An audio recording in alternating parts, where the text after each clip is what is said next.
Hello, this is Vision Denial. My name is Sam, and this is the Road to MSI, where I have watched every single playoff game of every region, yes, even including that one.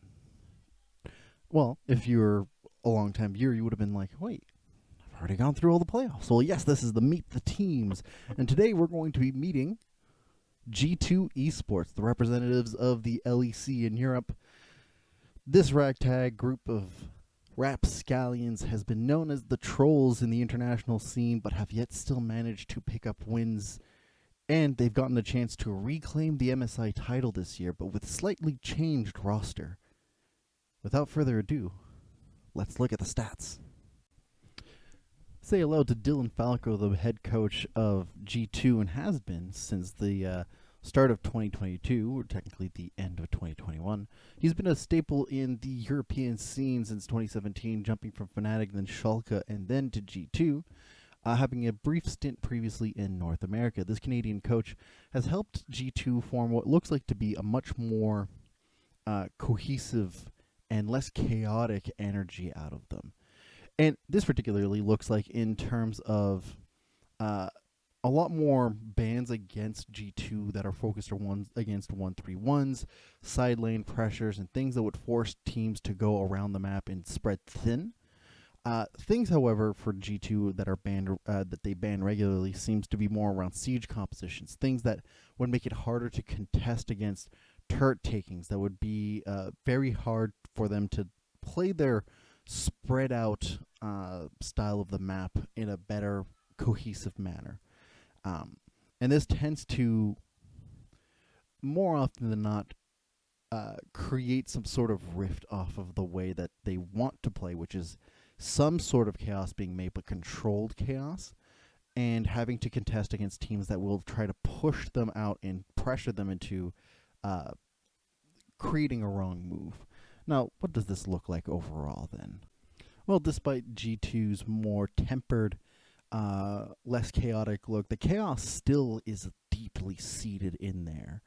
And it creates some sort of moments where you look at, like, the tower difference is not super high. They're usually ahead, but not super high. They're not frequently going to always be the first people to take the first team to take the turrets, or like to control all of the Nashers, to take the first Drake at 15 minutes.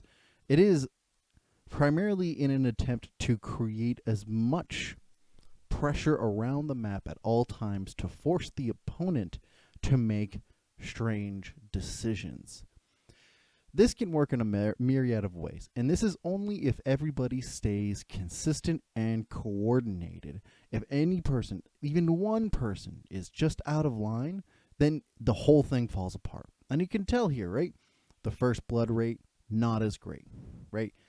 They are in a positive win rate, but most of that positive win rate came from their playoff run, where they went through, they went through 1, 2, 3, 4 3-0s in a row. 12 of their wins, half of them, came from going up the lower bracket. More than half of their wins were from playoffs, and that's because of something that happened with their players gaining a lot more consistency. But before then, and again, I put more emphasis on playoffs than I do on the regular season because of moments like this. You end up playing with almost as many games as you do in the playoffs than you do in the regular season, so it's a much better, or not better, but it's an equivalent sample size. But you do end up with situations where, like, overall, this particular type of win rate that they've been going with, and the fact that they don't always take the first Drake, right? They don't always get the first Snasher. They don't get the first. They tend to get the first Herald of the game, or they get at least one Herald. But it's mostly at the consequence of having to spread themselves thin to create weird decision making from their opponents. They're first and they're proactive, but they're also proactive in a way that can be super detrimental if not everybody is on board. So, How does this look like with the players? Well, let's meet the team. In the top lane over here, we've got BrokenBlade. Many from Turkey and North America will recognize BrokenBlade for his brief, well, not brief, but his moments on TSM, and then having gone from TSM straight back to Europe briefly on Schalke, and then straight to G2. BrokenBlade has been an incredibly flexible player for G2, being able to support anywhere from like aggressive to weak side player and all in between. You can even see some bizarre picks such as Corki integrated into his whole mixture. With this, you may want to look at two notable things. He's very even in lane.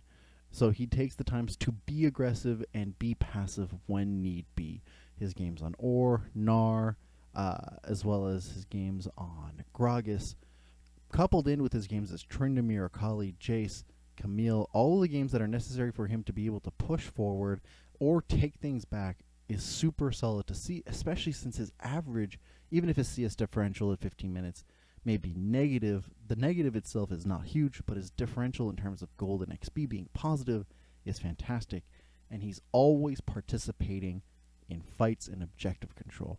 The first blood participation is the first thing that came out to me a lot, given that literally 1 in 5 games he will always be there for the first blood. So, overall, BrokenBlade has been an incredible solid and consistent fixture for the team, and ensuring that he's able to like create the space that is needed or to be enabled for when he needs to be the carry or the split pusher at any given moment.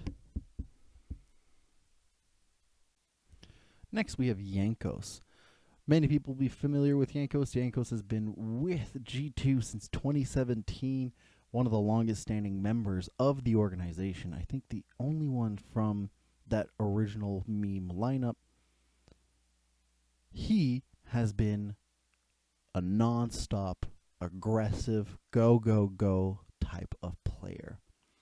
Much of his stats may look pretty meek given the whole situation. His CS differential, meaning that he's anywhere between 1 to 2 camps behind. His XP differential is always behind. But the first blood participation, nearly half of the games, he is already doing everything he can to enable his laners. And that's the thing, on whether he's carry or whether or not he is being the tank starter front line. Regardless of the situation, he is consistently trying to find ways to enable his lanes so that wherever the win conditions may be, he is there first. He is first to any scene. But that always comes to the cost of his camps. He'll find himself actively and purposefully falling behind from his opposing jungler, and that could become a problem over a long term, seen in the international environment if given the chance to face off against junglers that may be more efficient at getting camps and being able to put pressure on the lanes. But at this current moment, Jankos has found a lot of success and opportunities from his aggressive playstyle and has not seen huge losses from him giving up his camps for it.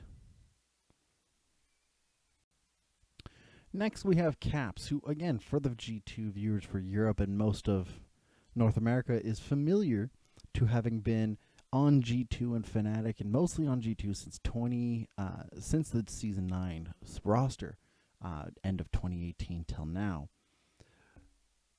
With it comes some awkward conversations regarding his playstyle over time. There's been some people who speculated that with the crowd participating in the whole playoffs, Caps had come to a resurgence. I even, in one of my videos, said, look out world, Caps is back. Put a little bit of pin on that here. There is still something to be noted. Caps, being an active First Blood participant, as a usual caveat to the whole thing, G2 is an active team that tries to find moves whenever they can. But Caps has found himself in an awkward position recently, being an active play setter as much as possible, he also tends to be a little overzealous, over aggressive, and creates some bizarre tension in areas that really shouldn't exist sometimes. What do I mean by that? He usually finds himself in really stupid positions and gets caught easily. That said, on the recent rise, and again, I take a lot of priority over focusing on the playoffs more than the regular season, but in the playoffs, he's shown a lot of growth and a lot more stability over time. To me, that is a good, surefire way of expressing to the rest of the international teams that, hey, I am not going to be somebody you should expect to miss position, create stupid moves, so on and so forth. But we got to look at the situation also that Caps is also only falling to even to slightly behind on a lot of situations. Much of that, again, is from the regular season and the first playoff series that he had. But he's still falling a little bit behind and no longer matching the same kind of caliber he had in Europe. So maybe we'll see if his sudden resurgence towards the playoffs still translates towards the international scene. I lean to possibly yes, but who knows? Up next, we have the bottom laner, the marksman of the team, for the most part in Flakked. Flakked had been in the EU Masters scene for some time, jumping from S2 Esports to Mad Lions Madrid, and then finally culminating to his grand shot in the LEC with G2 Esports, replacing rather large shoes in Reckless. That said, he doesn't seem to warrant the same kind of space, and that, however, is not a bad thing. His stats reflect more of the regular style that he would take a back and try to scale more often, as he is not always the primary carry. That's not to say that he won't. His first blood participation is on the lower end of much of the rest of his teammates, but he does take a take a chance to look at the whole situation. He is a lot more flexible in terms of all the marksmen going into the tournament. Now, most of the rest of the teams have some very flexible rosters, but Flakked benefits from the fact that he is flexible and is able to play weak side, something of a nature that most of the other marksmen have not shown so far. So it'll be really fun to see Flakked being one of the more passive, laid-back laners compared to most of the rest of the international scene going up to today.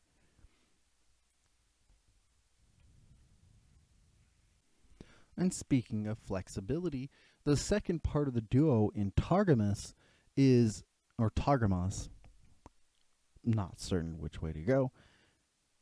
Targamas having been a newest addition as well in terms of G2, having joined in from the EU Master scene from now in Season 12.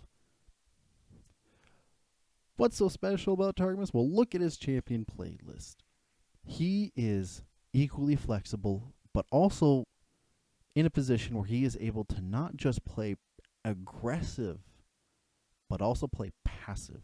There's a difference between some supports who are super flexible in terms of their drafting options, but their drafting options are more aggressive, kill-hungry, or weird. While as Targamas has given into the nature of the chaos of this team, he's also not got an utterly ridiculous set of champions that he's been able to play. No Gnosis, no anything bizarre of that nature. And he's taking it with great strides, having a huge kill participation. His vision is upkept with the average of the rest of the international scene's worth of supports, if not a little bit sparse in some times. And his biggest benefit, however, is his ability to roam and create plays when necessary. He is falling under what I would assume is the EU bug of sometimes being a little bit too aggressive in some changes, finding opportunities to create picks or to create team fights that oftentimes will lead him dead and not much more. But his insane set of KDAs across the board, even on losing champions, gives me a lot of hope that he will be a wow and a wonder to watch coming into MSI. So what does this whole picture look like then? Well, for me, this looks like a G2 that seems ready and roaring to go and is taking things a little bit more seriously, whilst still keeping the fun chaos that their brand offers. With a caveat, most of the rest of the team seems consistent and ready to participate in a cohesive, coordinated manner, but Caps is still the biggest question mark for me. The rest of the team has some times where they become a little bit overzealous and get carried away, but usually that's corrected within the same game. While as for Caps, has had a history and a nature of being one way or the other with no self-correction during the game itself.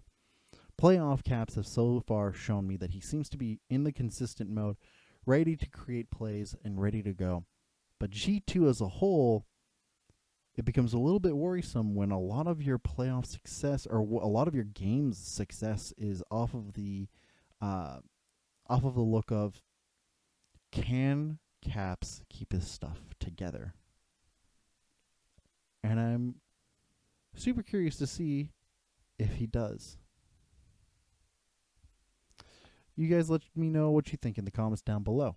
If you enjoyed this video, leave a like and subscribe, and I will be continuing to do this. So with that, I will see you next time.